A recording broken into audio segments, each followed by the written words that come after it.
Hello बच्चों, कैसे हैं आप सब। मेरे यूट्यूब चैनल गूगल बाबा में आपका स्वागत है। आज हम पाठ 9 करेंगे। पाठ का नाम है फूल और कांटा। यह सरस्वती शिशु विद्या मंदिर का कक्षा 6 का हिंदी का पाठ पुस्तक है। तो चलिए इसके क्वेश्चन आंसर को हम लोग देखते हैं। सबसे पहले शब्दार्थ देख लीजिए, याद करना होगा। उसके बाद में अभ्यास के प्रश्न है, मौखिक प्रश्न है 1 से 4 प्रश्न है और लिखित प्रश्न है 3 प्रश्न है। तो चलिए पहले मौखिक और लिखित प्रश्न को देख लेते हैं। पहला मौखिक प्रश्न है, फूल और कांटा कहाँ जन्म लेते हैं। उत्तर है, फूल और कांटा एक ही जगह पौधे में जन्म लेते हैं, अर्थात एक ही जगह जन्म लेते हैं। दूसरा, कांटा किस प्रकार का व्यवहार करता है। उत्तर, कांटा लोगों के उंगलियों में चुभ जाता है, किसी के बहुमूल्य वस्त्र को फाड़ देता है, तितलियों के पंख कतर देता है और भंवरों के श्याम तन को भेद देता है। तीसरा है, फूल का व्यवहार किस प्रकार का होता है। उत्तर, फूल तितलियों को गोद में लेता है, भंवरों को मीठा रसपान कराता है, अपने सुगंध और मनमोहन सुंदरता से सबको प्रसन्न कर देता है। चौथा, फूल और कांटा किसका प्रतीक है। उत्तर, फूल अच्छे व्यवहार वाले लोगों का प्रतीक है और कांटा दुर्व्यवहार करने वाले व्यक्तियों का प्रतीक है। अब लिखित प्रश्न देख लेते हैं। पहला है, फूल और कांटे के जन्म एवं पालन पोषण में क्या क्या समानताएं हैं। उत्तर, फूल और कांटे का जन्म और पालन पोषण में निम्न समानताएं हैं। दोनों एक ही जगह जन्म लेते हैं, एक ही पौधा उनका पालन करता है। चांद की चांदनी और बादलों की बूंदें उन पर एक सा पड़ता है। वाह। दूसरा, फूल और कांटे के व्यवहार के अंतर से कवि हमें क्या समझाना चाह रहा है।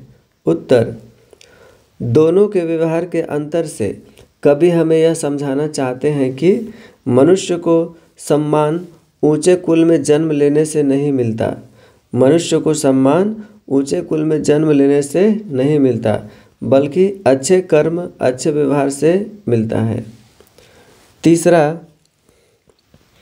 प्रकृति ने फूलों के साथ कांटे क्यों बनाए हैं। उत्तर, प्रकृति ने फूलों के साथ कांटों को निम्न कारणों से बनाया है। कांटे हमारे लिए प्रेरक हैं। जिस प्रकार कांटे के दुर्व्यवहार के कारण उसे पसंद नहीं किया जाता है, उसी प्रकार दुर्व्यवहार करने वाले प्राणियों के साथ होता है। कांटों के न होने से फूलों की महत्व को नहीं समझा जा सकता है। आगे देखते हैं क्या है। मौखिक प्रश्न लिखित प्रश्न के बाद है अर्थ ग्रहण संबंधी प्रश्न। तो पहला नहीं है, यहाँ कुछ पद्यांश दिया हुआ है। छेद कर कांटा किसी की उंगलियां, फाड़ देता है किसी का वर वसन, प्यार डूबी तितलियों के पर कतर, भौर का है बेंध देता श्याम तन। तो पहला प्रश्न है, इस कविता के रचयिता कौन है। तो इसके रचयिता है हरिऔध। देख लीजिए यहाँ पर, यहाँ देखिए हरिऔध है। उसके बाद है दूसरा प्रश्न, कांटा क्या करता है। तो उत्तर है, देखिए, छेद कर कांटा किसी की उंगलियां, फाड़ देता है किसी का वर वसन। यहाँ तक है कांटा क्या करता है का। तो इसको आंसर में बना के इस प्रकार से लिखना है। देखिए दूसरा का यहाँ से है उत्तर, दूसरा का उत्तर यहाँ से लिखे हैं। कांटा लोगों के उंगलियों में चुभ जाता है, किसी के बहुमूल्य वस्त्र को फाड़ देता है, तितलियों के पंख कतर देता है और भंवरों के श्याम तन को भेद देता है। उसके बाद है तीसरा, देखिए, भंवर शब्द का पर्यायवाची लिखिए। तो तीसरा का उत्तर हम यहाँ लिखे हैं, यहाँ से यहाँ तक है। भंवर शब्द का पर्यायवाची शब्द है भ्रमर, मधुप, मिलिंद, मधुकर इत्यादि। चौथा प्रश्न है, वसन शब्द का अर्थ है, वसन का अर्थ होता है वस्त्र, यहाँ देखिए लिखे हुए हैं। आगे है भावार्थ स्पष्ट कीजिए, भाव स्पष्ट करना है खटकता एक सबकी आँख में, दूसरा है सोता सुर शीश पर, किस तरह कुल की बड़ाई काम दे, जो किसी में हो बड़प्पन की कसर। तो इसका भावार्थ यहाँ पर लिखे हुए हैं। है खटकता एक सबकी आँख में, यहाँ जो खटक रहा है और एक सबकी अर्थात एक का अर्थ है यहाँ कांटा इस लिया गया है। दूसरा है सोता सुर शीश पर, दूसरा अर्थात फूल सोता है सुर शीश मतलब देवता के भी शीर्ष पर। तो चलिए इसका अर्थ देखते हैं, भावार्थ यहाँ से देख लीजिए। यह पंक्ति कविता फूल और कांटा से लिया गया है। कवि यहाँ कह रहे हैं कि फूल और कांटा दोनों एक ही पौधे से जन्म लेते हैं। कांटा अपने कुकर्मों के कारण सबकी आंखों में खटकता है, जबकि फूल अच्छे कर्मों के कारण सर्वत्र सम्मान पाता है। जैसे शोभता सुर शीश पर, जैसे देवता के शीश पर भी शोभता है। ठीक उसी प्रकार यहाँ से किस तरह कुल की बड़ाई काम दे, तो ठीक उसी प्रकार मनुष्य ऊंचे कुल में जन्म लेने से सम्मान नहीं पा सकता यदि उसमें महानता की कमी हो। इसके बाद आगे देख लेते हैं बहुवैकल्पिक प्रश्न। सही विकल्प का चुनकर लिखना है। पहला, देवता के शीश पर किसे चढ़ाया जाता है, तो उत्तर होगा ख, फूल को चढ़ाया जाता है। दूसरा, कुल से बढ़कर किसका महत्व ज़्यादा है, तो कुल से बढ़कर अच्छे कर्म का महत्व ज़्यादा है, यानी ग इसका उत्तर हो जाएगा। फिर आगे है मूल्य परक प्रश्न। फूल और कांटे में से आप किसका व्यवहार उचित मानते हैं और क्यों, तो इसका उत्तर देख लीजिए। यहाँ देखिए, फूल और कांटे में से आप किसका व्यवहार उचित मानते हैं और क्यों। उत्तर है मैं फूल का व्यवहार उचित मानता हूँ, क्योंकि फूल तितलियों को गोद में लेता है, भौरों को मीठा रसपान कराता है, अपने सुगंध और मनमोहक सुंदरता से सबको प्रसन्न कर देता है। आगे देखिए, आगे है भाषा अध्ययन।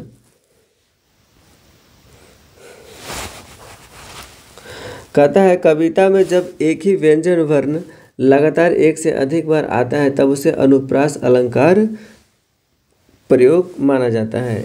बार बार एक ही शब्द एक ही व्यंजन का प्रयोग होने से उसको अनुप्रास अलंकार कहते हैं। जैसे में दिया हुआ है सोहता सुर शीश, यहाँ पर स तीन जगह है तो इसको स व्यंजन वर्ण का पुनरावृत्ति बार बार हुआ है, इसको अनुप्रास अलंकार कहते हैं। कांटा कसी की, यहाँ भी क तीन जगह है तो दो जगह भी रहेगा तो उसको अनुप्रास अलंकार बोलेंगे, माना एक से अधिक बार। तो यहाँ देखिए ये हम पाठ में से छांट के लिखे हैं।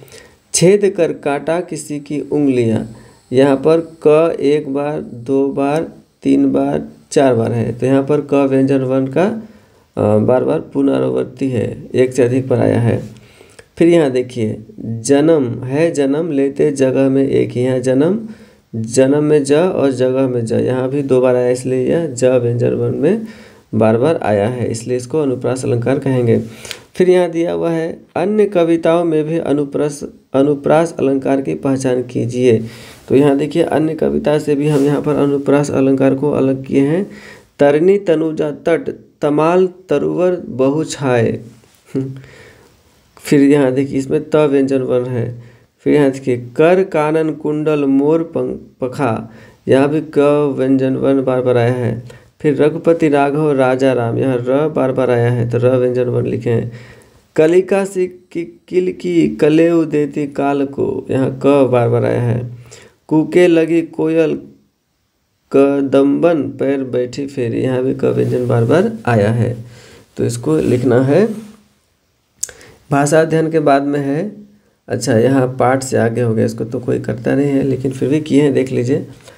इसमें बोलता है चित्रों को उनकी पत्तियों के अंकों के साथ मिलाइए। तो एक है तो कमल का पत्ता ऐसा होता है, यहाँ देखिए 1 नंबर। फिर 4 नंबर गुलाब का पत्ता ऐसा होता है। फिर 2 नंबर ये क्या है, ये चमेली है, चमेली का फूल का पत्ता ऐसा होता है। फिर ये है सूरजमुखी, सूरजमुखी का ऐसा होता है, यानी 3 नंबर दे दिए हैं।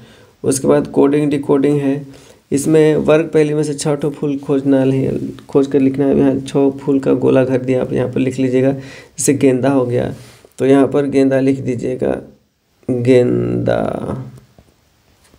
इसी प्रकार से 6 फूल 1 2 3 4 5 6 है, आप लिख लीजिएगा। तो इस प्रकार यह पाठ समाप्त होता है। मेरे YouTube चैनल गूगल बाबा को सब्सक्राइब जरूर कर दीजिएगा और शेयर भी कीजिएगा। तो चलिए मिलते हैं नेक्स्ट वीडियो में। जय हिंद, जय भारत, जय झारखंड, जोहार झारखंड।